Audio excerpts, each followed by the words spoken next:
여러분 반갑습니다. 김덕기입니다. 자, 이제 그 어렵다는 아주 여러분들이 가장 싫어하는 노동시장론. 여러분들뿐만 아니라 직업상담사를 공부하는 모든 분들이 가장 싫어하고 꺼려하는 과목이 노동시장론이거든요. 이번 시간 종강입니다. 노사관계 이론, 그 종강 아름다운 시간 갖겠습니다. 여러분, 오늘 이론수 강의만 듣고 시험을 봐도 기본 70점은 먹고 들어갑니다. 제가 그동안 강의하면서 내왔던 내용들 다 문제답 다 지금 알려 드렸습니다. 기출문제 풀 때 재밌을 겁니다. 다음 주 기출문제를 기대하시고요. 노사관계 이론 지금부터 출발하겠습니다. 노사관계는 노동자와 사용자와의 관계이다라고 하는데, 노동자 중에 대표가 뭐예요? 노동조합이에요. 그래서 노동조합과 사용자와의 관계이다라고 보고요. 이제 포인트 갑니다. 노사관계에서는 2차에 나올 게 몇 개 없습니다. 그래서 1차에 나오는 것은 가볍게 건드리면 됩니다. 전제적 노사관계, 절대적, 억압적 노사관계 쭉 나오는데 볼 거 없습니다. 왜요? 시험에 안 나와요. 온정적 노사관계 나옵니다. 여기서 시험이 나옵니다. 온정적, 따끈따끈하죠. 온정적 얘는 몰라도 돼요. 왜 따끈따끈해요? 쭉 가다 보면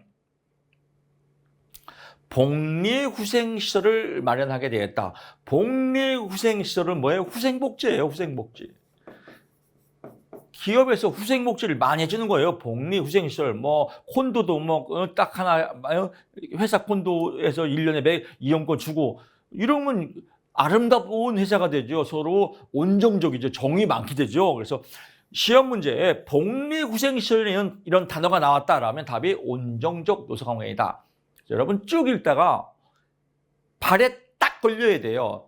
시험지에서 쭉 읽다가 포인트가 딱 걸려야 돼요. 오! 뭔지 모르지만 쭉 읽다가 복리후생시설 나왔네? 오케이, 답이 온정적. 끝났습니다.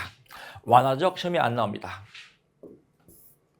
정치적 계산 나옵니다. 정치적 노사관계. 정치 나오면 뭐예요? 맨날 쌈질하죠. 야당, 여당들 모여서 맨날 쌈질하죠. 그래서 실력투쟁 또는 실력항쟁. 시험 문제에 실력투쟁, 실력항쟁, 쌈질 나오면 답이 뭐예요? 정치적 노사관계입니다. 쉽죠? 나머지 시험이 안 나옵니다. 노사관계의 이원론 갑니다. 이원론에서도 한 문제 나옵니다. 1차와 2차가 있죠. 1차와 2차라고 해서 이걸 이원론적 노사관계라고 합니다.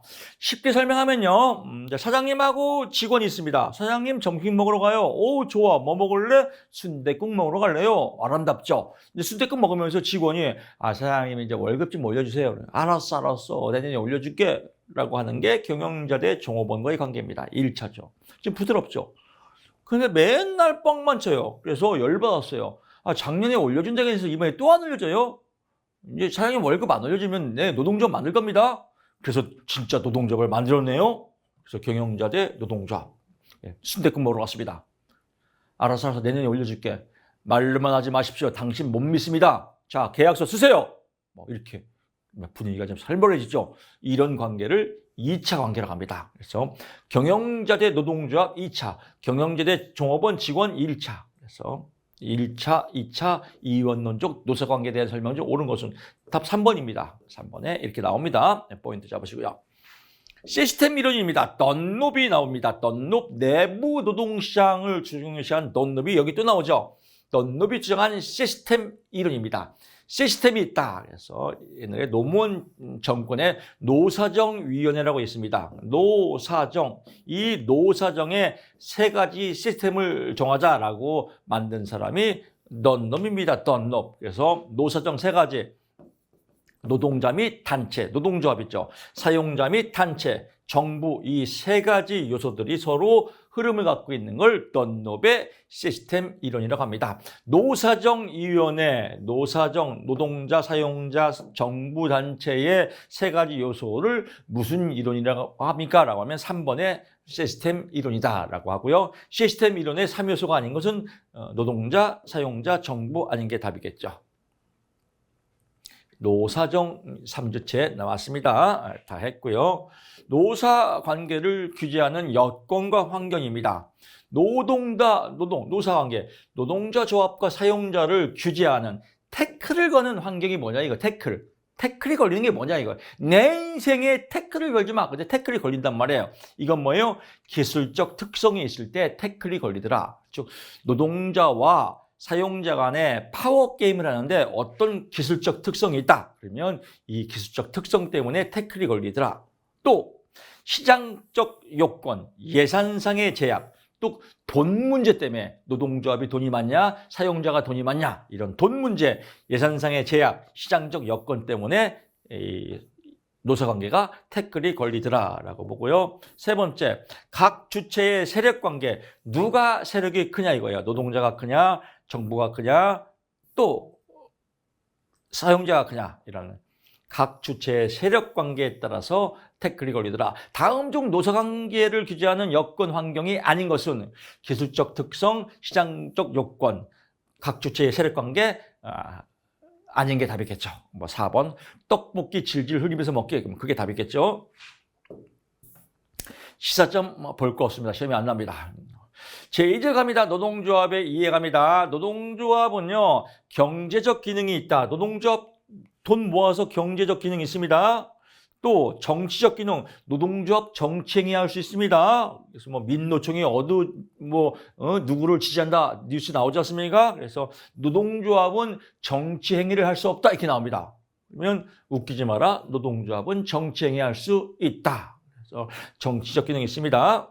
다시 갑니다. 노동조합은 정치적 행위를 할 수 없다? 아닙니다. 있습니다. 그래서 경제적 행위도 할 수 있습니다. 노동자 돈이 있습니다. 노동자 돈 갖고 뭐 다른 거 할 수 있습니다. 경제적 기능, 정치적 기능, 또 공제적 기능, 복지, 노동조합 조합원들 복지 기능이 있습니다. 그래서 정치적 기능, 복지적 기능, 공제적 기능 똑같은 말입니다. 경제적 기능 아닌 게 답이겠죠. 노동조합의 현대적 기능 쭉쭉 갑니다. 볼 거 없습니다. 2차적 기능 볼 거 없고요. 노동조합의 기능에서 성립에 관한 요건 쭉 나옵니다. 뭐 탄덴바움 나오고요. 시드니 베아트리스 부부 나오고 뻘만 나오고요. 이런 거 다 볼 거 없습니다. 얘만 나와요. 시드니와 베아트리스는 부부입니다. 부부끼리 노동조합에 대해서 연구를 했는데 어떤 연구를 했냐. 표준 근로조건, 노동시장의 조절, 표준 근로조건의 설정, 유지 및 공제제도, 표준 근로조건, 노동시장의 조절 이 세 가지 요소를 만든 사람이 누굽니까? 라고 나옵니다. 답이 뭐예요? 시드니 앤 베아트리스 부부다.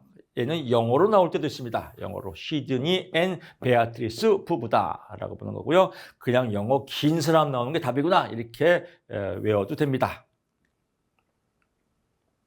노동시장의 조절 갑니다. 다시 갑니다. 노동시장의 조절, 표준 근로조건의 설정, 유지 및 공제제도 이 세 가지를 중요시한 건 시드니 앤 베아트리스 부부다라고 보고요. 브렌타노 시험에 안 나옵니다. 노동조합의 이중 역할 나옵니다. 영화를 보게 되면요, 영화 남한산성에 보게 되면 이 청나라에서 막 침범하죠. 그래서 남한산성을 피신하지 않습니까? 피신해갖고 정말 갖은 수모를 다 겪어서 막 싸움을 하는데 거기 보면요 대장간이 나와요. 대장간에서 막 총을 만들고 칼을 만들고 이 대장간에서 기술을 만드는 겁니다. 기술. 최초로 우리가 이 기술을 만든 건요 노동조합이 이루어진 것은 영국에서 대장장이라고 그래요. 대장장이. 이 장이가 뭐예요? 장인정신. 이게 기술자예요. 기술자. 네, 우리가 볼 때면 여기 기름쟁이야.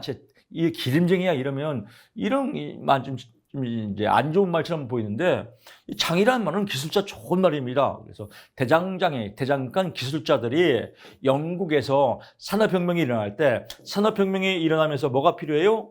기계가 필요하죠. 기계 기술을 대장간에서 만들었습니다. 그래서 이 산업혁명의 기술 기계를 만든 대장간에서 노동조합이 처음으로 만들어졌다 이겁니다. 어떻게 해요? 대장간에서 만약에 기계를 만들었단 말이에요. 야, 이거 가만히 보니까 우리만 만들어. 다른 사람 못 만들어. 그래요? 맞아. 이거 우리만 만들지. 그러니까 이거 10,000원에 팔지 말고 야, 이거 10만 원에 팔자. 왜 우리만 하니까? 그래요. 모여봐. 야, 앞으로 10,000원에 팔지 마. 10만 원에 팔어. 이렇게 만든 거죠. 이걸 뭐라고 그래요? 독점적 기능이라고 그래요. 독점적 기능. 독점하자 우리가. 왜? 기술력이 있으니까. 이 독점적 기능이 있다라고 보고요. 그 다음에 떡공장 갔더니 노동조합이 없어요. 떡공장 갔더니 노동조합이 맨날 일만 시켜요. 월급도 싸고. 야, 안 되겠다. 야, 우리도 모여봐. 노동조합 만들자. 우리 권리를 주장하자. 라고 해서 이걸 뭐라고 그래요? 집단적 소리라고 합니다. 그래서 노동조합의 두 얼굴은 쉽게 말해서 노동조합의 두 가지 역할이라고 말합니다. 노동조합의 두 가지 역할, 이중 역할 또는 시험에 노동조합의 두 얼굴을 무엇이라고 합니까? 라고 하면 답이 독점적 측면과 집단적 소리, 독점과 집단적 소리 이 두 가지를 노동조합의 이중 역할 두 얼굴이라고 한다라고 이해하시면 될 것 같습니다. 노동조합의 형태가 입니다. 직업별 노동조합의 시험에 제일 많이 나옵니다. 직업별 노동조합이라고도 하고요. 다른 말로 직종별 노동조합이라고 한다. 아까 설명드렸지만요. 대장장이 직업 또는 대장장이 직종 이렇게 보는 겁니다. 직업별 노동조합, 직종별 노동. 대장장이들 기술자, 즉 기술자들이 노동조합을 만들었다. 기술자들이 노동조합을 만들었으니까 뭐예요? 파워가 세죠. 독점이 가능하니까요. 독점 파워가 세단 말이에요.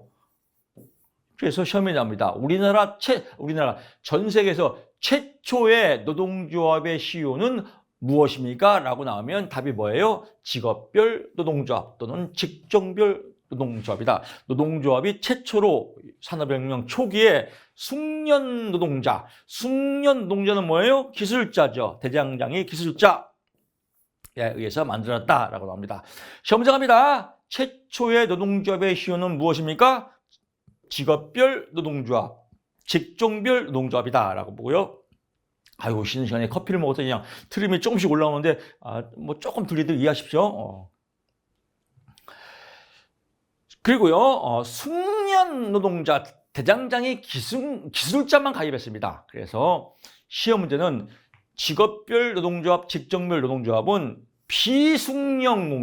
비숙련공도 가입한다 이렇게 나옵니다. 웃기지 마라. 숙련공만 가입된다.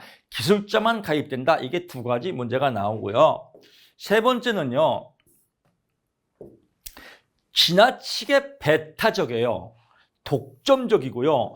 폐쇄적입니다. 아무거나 못 들어가요. 기술자만 들어가요. 그래서 배타적이다. 가장 배타적인 노동조합은 무엇입니까? 직업별 노동조합 또는 직종별 노동조합. 직업별, 직종별 랜덤으로 나옵니다. 이제 끝났습니다. 다시 갈게요. 가장 배타적인 거 직업별 노동조합, 직종별 노동조합. 그리고 가장 최초로 발달된 노동조합은 직업별 노동조합, 직종별 노동조합이다. 직업별 노동조합, 직종별 노동조합은 미숙련공은 가입할 수 없다. 숙련공만 가입할 수 있다. 세 문제 풀어봤습니다. 이 셋 중에서 한 문제 나옵니다. 산업 노동조합입니다. 산업별. 시험 문제 동종의 산업에 나옵니다. 그러면 뒤에 읽어볼 것도 없습니다. 시험 문제 산업 나오면 답이 뭐예요? 산업별 노동조합이다. 끝났습니다. 나머지 볼 거 없고요. 그 다음에 갑니다. 기업별 일반 노동조합도 볼 거 없습니다. 기업별 노동조합 갑니다. 기업별. 여기도 마찬가지예요. 문제에 하나의 기업에 나왔네. 기업 나오면 기업별 노동조합, 찌찌뽕. 뭐 나머지 볼 거 없습니다. 얼마나 쉬워요. 공부 참 재밌습니다. 볼 거 없고요. 여기서 하나 보겠네요. 여기서. 중소기업보다 시장 지배력을 가지는 독과점 대기업에서 쉽게 살 수 있다라고 하는데 그냥 쉽게 말해서요. 우리나라의 노동조합의 주된 조직 형태. 우리나라의 노동조합의 주된 조직 형태입니다. 그래서 이게 시험입니다. 우리나라의 노동조합의 주된 형태는 무슨 노동조합입니까 하면 답이 뭐예요? 기업별 노동조합이다. 즉 삼성기업, 현대기업, SK기업, 대한항공기업 이런 이 기업별로 노동조합이 이루어졌다라고 보는 겁니다. 그래서 우리나라는 기업별, 전 세계적인 거는 미국이나 영국은 외국은 기업별이 아니에요. 기업이 아니라 외국은 뭐예요? 산업별 노동조합이다. 그래서 이것도 시험입니다. 외국은 뭘로 되어 있다? 산업별 노동조합이다. 선진국, 미국, 영국, 독일 이런 선진국들은 산업별 노동조합이다. 그래서 뭐 예를 들면 뭐 철도 산업, 항만 산업, 그래서 아주 노동조합의 파워가 세죠. 그래서 선진국은 산업별, 우리나라는 기업별이다. 그래서 기업별이기 때문에 삼성 여러분 노동조합 있어요, 없어요? 옛날에는 삼성 노동조합 없지. 삼성 노동조합 있습니다. 있는데 노동조합이 발의를 못해요. 왜? 짜고 치는 고스톱이에요. 다 그냥 자기네 관리자들이 들어가고 막 그래요. 이걸 뭐라고 그래요? 어용노조라고 그래요. 어용노조. 어용. 이름만 있지 쓸데레기 없어요. 이걸 어용노조예요.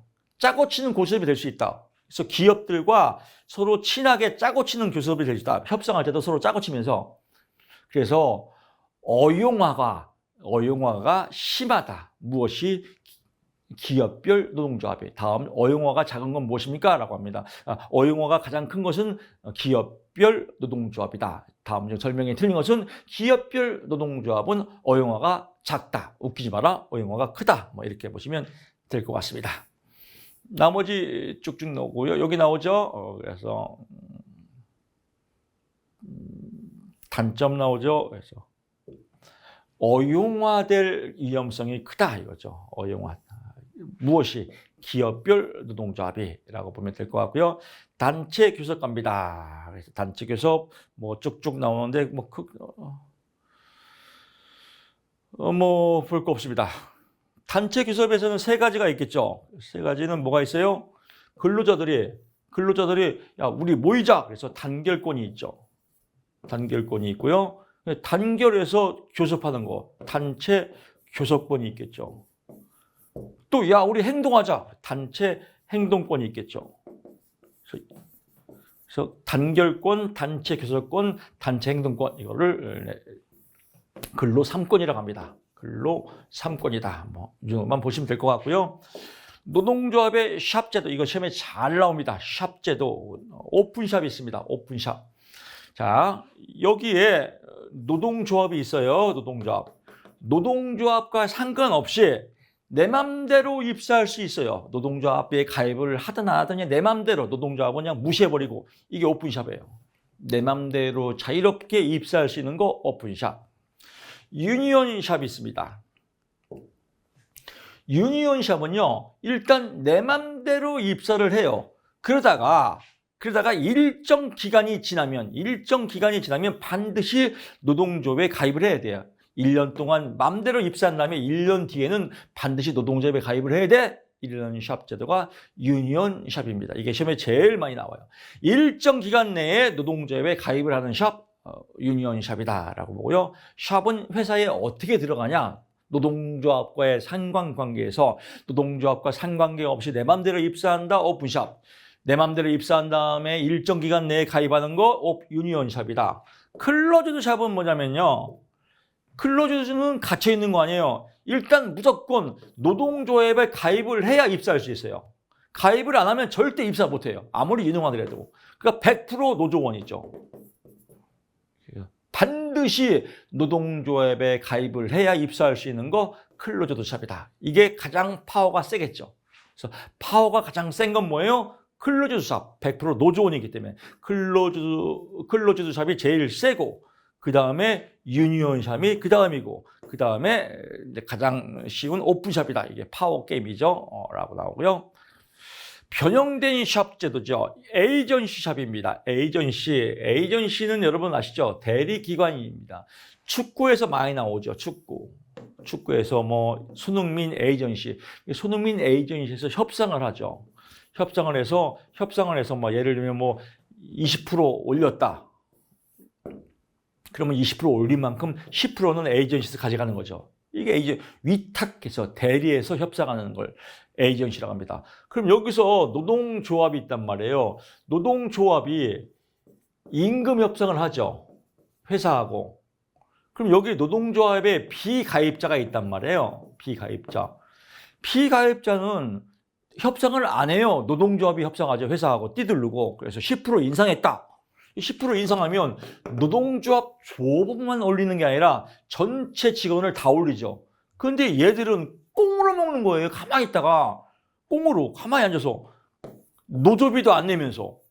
그러니까 임금 협상을 내가 대신했으니까 노동조합이 니들 비노조원도 일정 부분 노조비 대 우리 때문에 니들 임금 올라갔으니까 라고 하는 게 에이전시 샵이다. 그렇죠. 비노조원에게 일정 부분의 노조비를 거둘 수 있는 샵을 뭐라고 한다? 에이전시 샵이다 라고 보는 겁니다. 이해하면 아주 쉽습니다.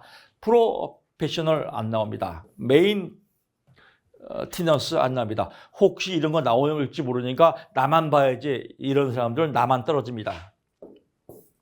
넘어가시고요. 노동조합 조직률 쭉쭉 갑니다. 어쩌고저쩌고 볼 거 없고요. 넘어가고요. 노동조합의 임금 효과입니다. 파급 효과가 있습니다. 파급 효과는 뭐냐면요. 파급 효과를 다른 말로 이전 효과라고도 합니다. 이전 효과라고 하는데, 자, 제가 설명드릴게요.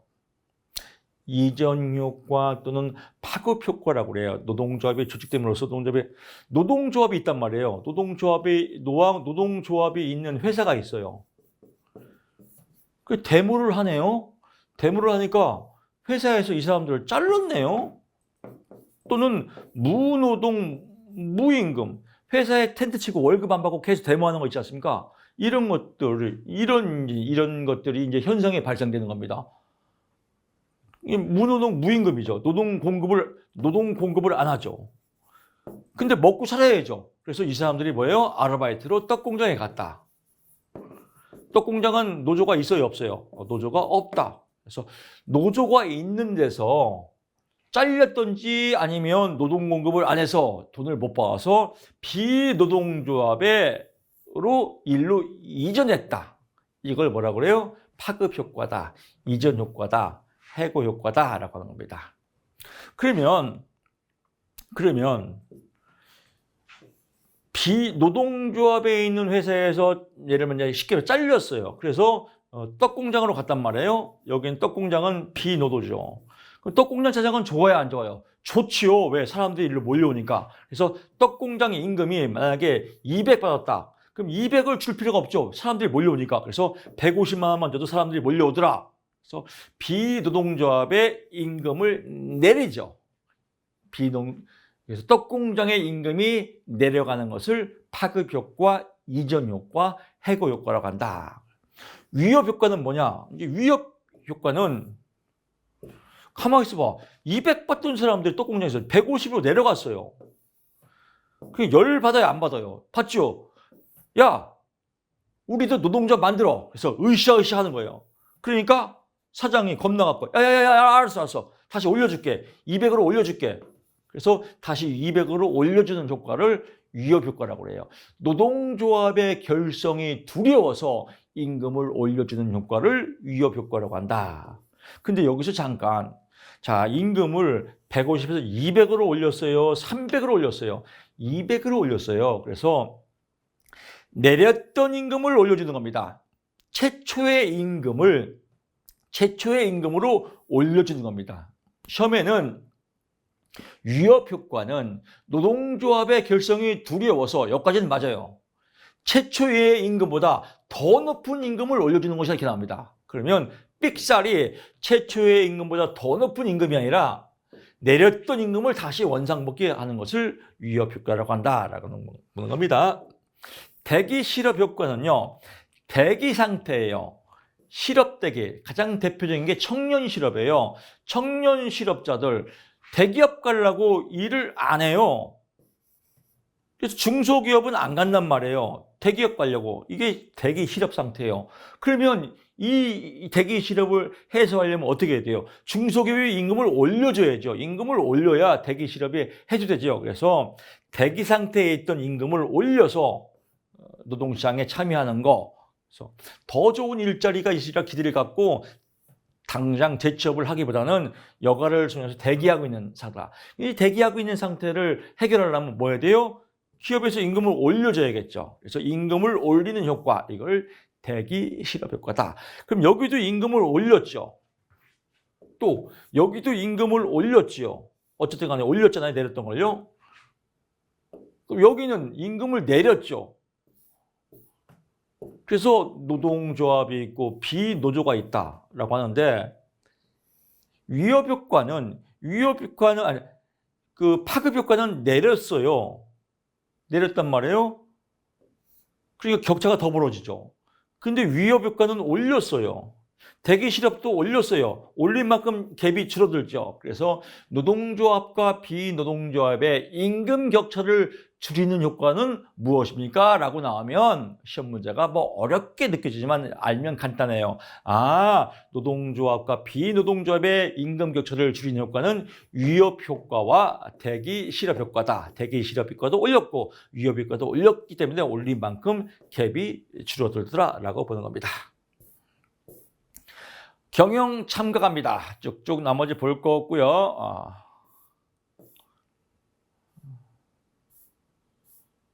이익 참가갑니다. 이익 참가에 스켈론이 아니라 스켈론 맞네요. 스켈론 플랜. 스켈론 플랜과 로커 플랜이 있습니다. 이건 이익 참가의 배분 문제입니다. 배분. 그래서 성과 배분입니다. 성과 배분. 배분을 어떤 식으로 하냐. 그래서 판매가치, 생산물의 판매가치 매출액으로 성과 배분을 한다라고 하면 답이 스캔론입니다. 판매가치 매출액으로 배분하는 건 스캔론 플랜이고요. 러커 플랜은 부가가치예요. 부가가치로 배분하는 것은 러커 플랜이다. 간단하게 표현합니다. 다시 갑니다. 부가가치로 배분하는 건 러커 플랜. 판매가치, 즉 매출액으로 배분하는 것은 스캔론 플랜이다. 두 가지만 구분하시면 될 것 같습니다. 이익 분배 제도입니다. 이익 분배 제도는요, 이 박스 그대로 주고 문제를 줍니다. 그래서 여기서 다른 거 볼 거 없고요. 경영 활동에 의해 발생하는 이익을 그 당의 이익의 배분, 이익 배분 나왔죠? 이익 분배 제도. 답이 다 나왔죠? 라고 보시면 될 것 같고요. 경영 참가 갑니다. 나머지 볼 거 없고요. 여기 갑니다. 근로자 중역, 감사역 제도입니다. 근로자가 중책을 맡고 감사까지 맡아요. 그럼 어떻게 돼요? 경영 참가가 적극적이겠죠. 경영 참가가 가장 적극적이죠. 그래서 가장 적극적인 경영 참가는 무엇입니까? 근로자 중역, 감사역 제도다라고 보고요.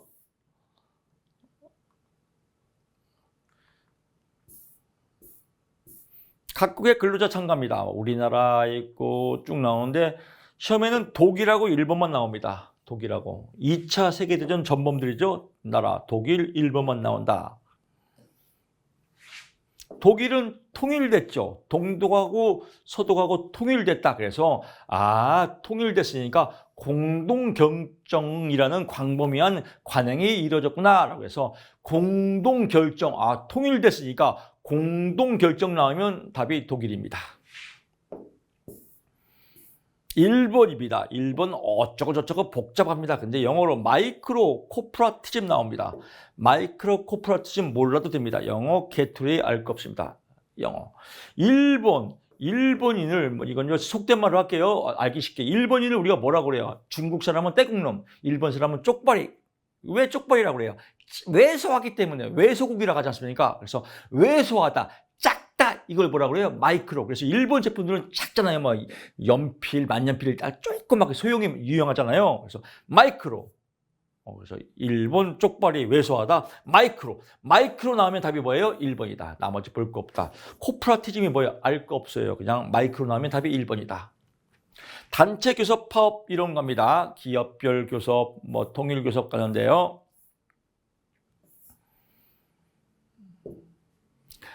기업별 교섭에서는요, 기업이 있습니다. 그래서 기업이 있는데 기업이 있고요.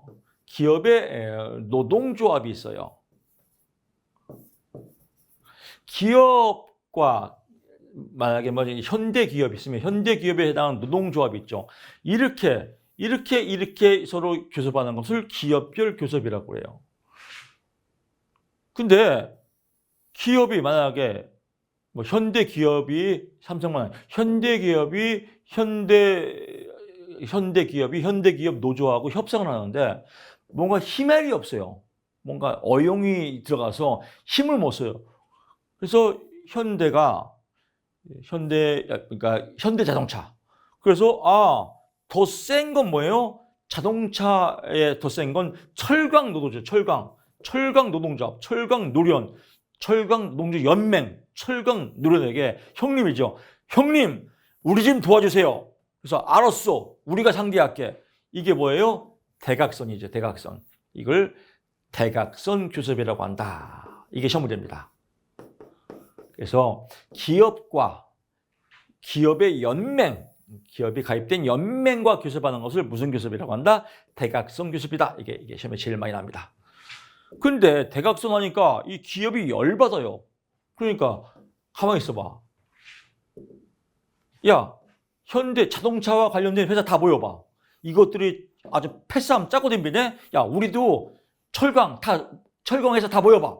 그래서 여기서 이제 사용자 단체가 여기서 야, 니들 우리끼리 협상해. 그래서 일명 패싸움이죠. 이 패싸움, 떼거지 싸움을 통일교섭이라고 합니다. 그래서 패싸움은 통일교섭, 개별 기업과 연맹과의 교섭은 대각선 교섭이다. 이렇게 표현을 합니다. 그래서 통일교섭 나왔죠. 대각선 교섭 다 했고요. 그래서 통일교섭 나오면 뭐라고 나오냐면요. 여기도 복수죠. 복수는 여러 명이죠. 단체니까. 복수끼리 복수하는 거예요. 그래서 복수 사용자 교섭이다. 사용자가 복수다. 여러 명. 얘도 이것들이 먼저 대각선으로 복수를 만들었으니까 야, 우리도 복수하자. 그래서 복수 사용자 교섭 나오면 답이 뭐예요? 통일 교섭이다. 라고 보면 되겠습니다. 얘는 뭐 안 봐도 됩니다. 나머지 안 나오고요. 쟁이 갑니다. 파업, 태업 쭉쭉 나옵니다. 준법, 정신, 생산관리, 보이콧, 피켓팅 쭉 나옵니다. 뭐 이런 것들이 있나 보다라고 하는데 뭐 직장 폐쇄라고 하는데 하나 더 가면 여러분 뭐 이렇게 차 타고 다니면 직장 폐쇄 막 빨간 라카로 막 직장 사장 뭐 죽어라 막 이런 거 있지 않습니까? 직장 폐쇄 써놓고 이게 직장 폐쇄예요. 그래서 근로자 단체들이 써먹는 겁니다. 파업하고 준법 정신, 야 칼퇴근 출근하지 마 이런 것들, 생산관리, 야 제품 만약에 기계를 막 돌리다가 6시 딱 되면 야 기계 꺼 이렇게 하는 거, 생산관리 이것들도 다 근로자의 행위다라고 하는데요. 뒤에 또 나올 때 그때 정리하겠습니다. 미리 가면요. 사용자의 쟁의행위 이것만 보면 됩니다. 사용자의 쟁의행위가 뭐냐 이거예요. 그럼 사용자가 파워를 불 수가 있는 게 뭐예요? 근로자들이 데모하고 파업하고 뭐 막 한단 말이에요. 그러니까 사용자가 어라 이것들 봐라. 알았어. 니들 그렇게 자꾸 하면 나도 가만히 있어. 나 직장 필요 없어. 나 직장 문 닫을 거야. 이거 없어도 돈 벌어. 그래서 직장 폐쇄 이건 사용자의 권리입니다. 그 다음에 지하철 노조에서 많이 쓰는 거 대체 고용. 야 알았어. 쟤들 다 잘라. 대체 고용해. 그래서 직장 폐쇄, 대체 고용 또는 재정 능력. 무노동 무임금이니까 대모에 무노동 무임금 나 재정 능력 돈 많으니까 니네 쭉 해. 어떻게 보면 무관심이죠. 쭉 대모해. 10년 100년 동안 쭉 대모해. 무노동 무임금 나 돈 안 주면 그만이니까 이런 거죠. 재정 능력, 직장 폐쇄, 대체 고용 이 세 가지는 사용자의 권한이다. 다음 중 사용자의 권한이 아닌 것은 이거 세 개 아닌 게 답이겠죠. 다음 중 근로자의 권한이 아닌 것은 어떨 때는 직장 폐쇄, 어떨 때는 대체 고용, 어떨 때는 재정 능력 이 세 문제 나옵니다. 그래서 기출문제 4문제 풀어봤습니다. 노동쟁의 조정합니다. 조정과 중재가 있고요. 긴급 조정이 있습니다. 조정, 중재, 긴급 조정. 자, 데모를 합니다. 노동조합과 사용자가 데모하는데 조정위원회가 있어요. 그래서 야, 잘 좀 해봐. 이게 조정이에요. 중재. 니네 한 달 동안 이거 합의 안 하면 니네 법적으로 가만 안 둘 거야? 이게 중재예요. 그 가만 안 둘 거야? 라고 하면 이거 뭐예요? 법적으로 이 강제가 들어가죠. 그래서 중재하면 강제성이 들어가요. 우리가 중재, 싸움을 중재하다 그러면 뭔가 좋은 거 같죠? 근데 여기서 중재는 강제적으로 중재하는 겁니다. 니네 한 달 동안 기회 줄 거야. 한 달 동안 만약에 계속 이렇게 협상을 못하면 니네 법적으로. 근데 협상을 또 안 해요. 긴급 조정. 야, 이 새끼들 안 되겠어. 야, 경찰 투입해. 이렇게 하는 거. 그 얘도 경찰 투입 강제죠. 얘도 강제죠. 그래서 이게 시험 문제입니다. 이해를 하면 빨라요. 노동쟁의 조정 방법 중에서 강제성을 띠는 걸 고르시오 하면 답이 뭐예요? 중재와 긴급 조정이다. 그래서 기출문제 풀 때는 이해가 안 되지만 강의 들으면 아, 저게 저 얘기구나 라고 합니다. 그래서 중재와 긴급 조정 이 두 가지가 강제성을 띠는 거다. 강제적 구속력을 갖는 거다. 이 두 가지가 라고 보시면 될 것 같습니다. 파업의 경제적 손실 갑니다. 사적 비용과 사회적 비용이 있습니다. 사적 비용은요, 사적은 기업과 노동자의 손실입니다. 기업과 노동자의 손실을 사적 손실이라고 하고요. 사회적 비용은 국가, 정부의 손실입니다. 시험 문제 갑니다. 사적 비용은 근로자의 손실을 의미한다. 땡! 사적 손실은 기업의 손실을 의미한다. 땡! 사적 손실은 기업 손실 플러스 근로자의 손실이다. 이게 답이고요. 사회적 비용이 가장 많이 드는 건 뭐예요? 국가 손실. 국가 손실이 가장 많이 드는 건 뭐예요? 예를 들면 은행, 파업, 뭐 증권회사, 파업, 이런 금융 파업, 이런 것들이 엄청 이 파급 효과가 세거든요. 그래서 이런 것들을 뭐라고 그래요?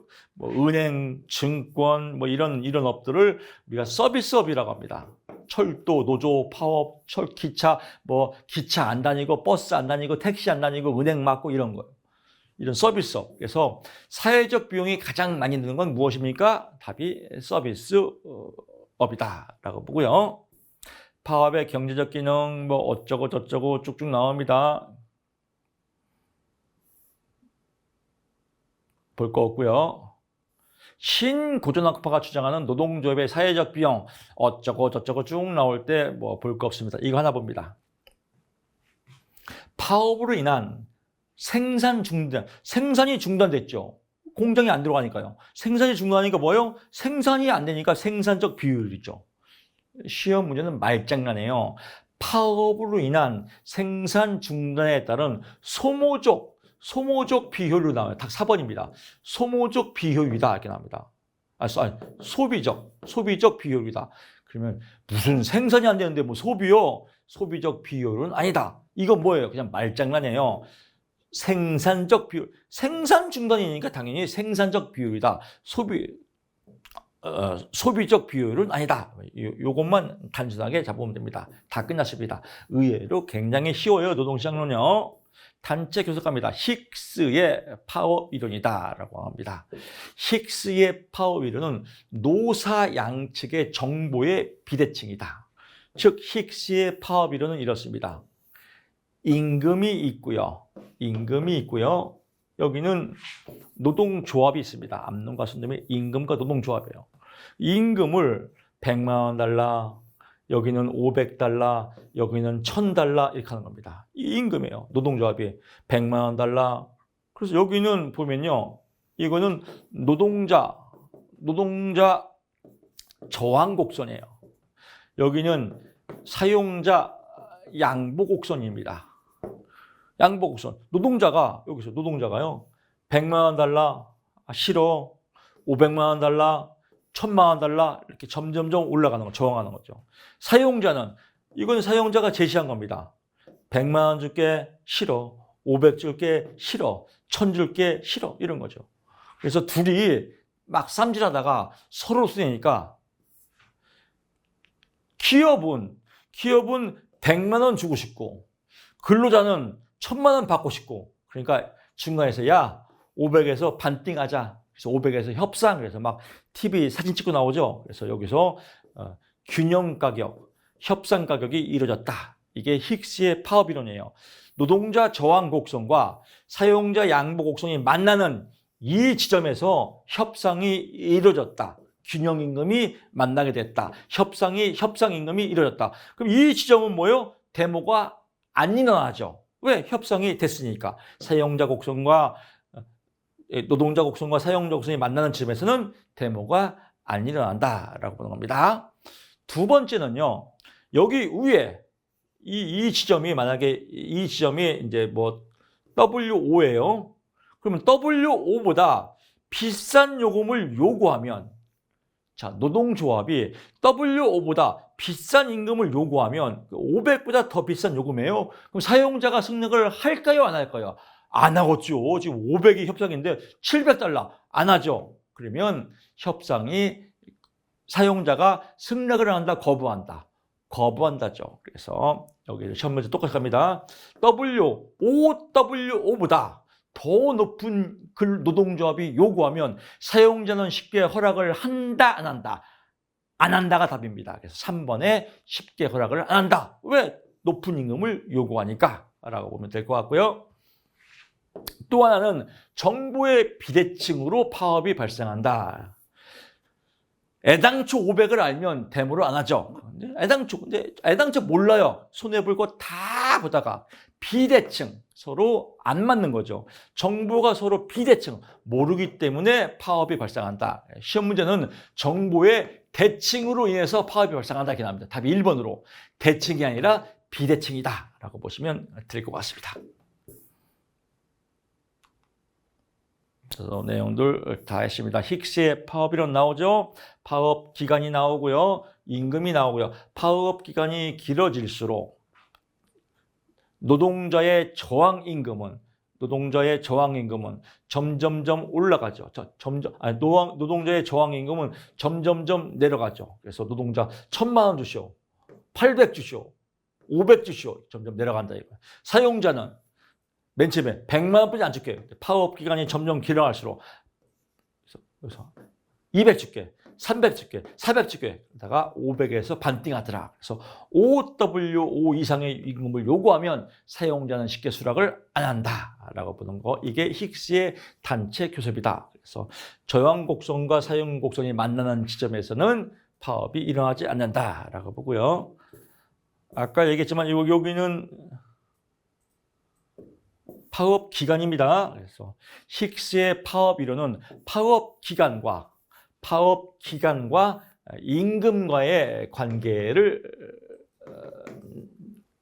설명한 거다. 그래서 기본이 되는 건 뭐예요? 파업 기간에 따라서 파업 기간이 길어질수록 노동자의 저항 임금은 점점 내려가고 사용자의 양국 임금은 점점 올라가더라. 왜? 둘 다 손해니까. 그래서 중간에서 협상하더라. 협상 임금이 이루어지더라. 힉스의 파업 이론이다라고 보시면 될 것 같습니다.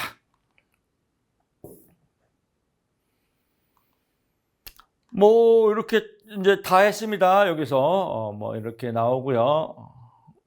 이게 시험 문제입니다. 노동조합의 그래프상 W5보다 더 높은 임금을 OWO보다 더 높은 임금을 요구하면 사용자는 이를 수락하지 않을 것이다. 왜 더 높으니까요? 시험에는 수락한다 이렇게 나옵니다. 수락하지 않는다라고 하고요. 매부리라는 사람이 있습니다. 매부리 이론도 매부리가 가만히 있어봐. 힉스 이론도 좋을 것 같아요. 그래서 힉스 이론을 본따서 맞는 게 매부리 이론입니다. 즉 힉스 이론과 매부리 이론은 찌찌뽕이에요. 그래서 다음 중 뭐 어쩌고 저쩌고 시험에 나오면 매부리 이론을 살짝